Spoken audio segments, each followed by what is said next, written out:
تاجبخش، تهمتن، پیلتن، پهلوان، در شاهنامه تنها یک نفر هست که شایسته تمام این صفات است. تاریخ سیستان از قول فردوسی می نویسد خداوندگار هیچ بنده چون رستم دیگر نیافرید.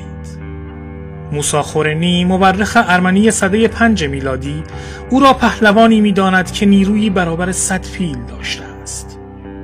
مردی که در حماسه ملی ایرانیان نظیر خود را ندارد. او همچون اسفندیار رویینتن نیست، اما نیروی جسمی و روحی او بر تمام پیشامدها پیروز می‌گردد. حتی زاده شدن جهان پهلوان با دیگران تفاوت داشت. زال به توصیه سیمرغ فرمان می‌دهد رودابه را به شراب مست کنند و سپس پهلوی او را می‌شکافند و نوزاد بزرگ جسته را بیرون می‌کشند.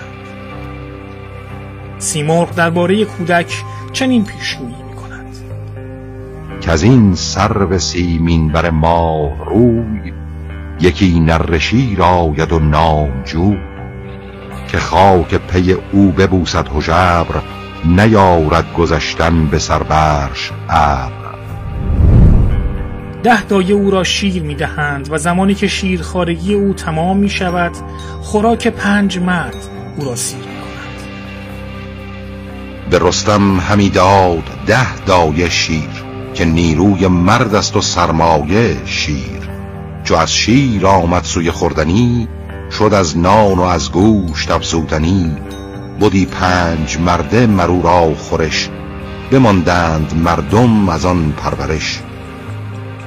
چون رستم بپیمود بالای 8، به سان یکی سرو آزاد گشت. چنان شد که رخشان ستاره شود، جهان بر ستاره نظاره شود. تو گفتی که سام یلستی به جای، به بالا و دیدار و فرهنگ و رای. میگویند او برجسته ترین شخصیت شاهنامه است. اما چرا؟ من برایتان خواهم گفت.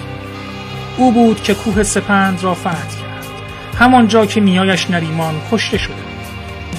او بود که دیو سپید را از میان برداشت و از 7 خان گذشت. اسفندیار رویینتن را شکست داد. کیقباد را از البرز کوه آورد و اجازه نداد تخت شاهی بی جانشین بماند. او بود که 2 مرتبه کیکاووس کمخرد را نجات داد. سیاوش را او پرورش داد.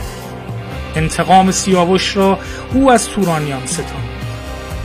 در نبرد با افراسیاب که به گواه شاهنامه متحدین بسیاری را به نبرد با کیخسرو آورده بود،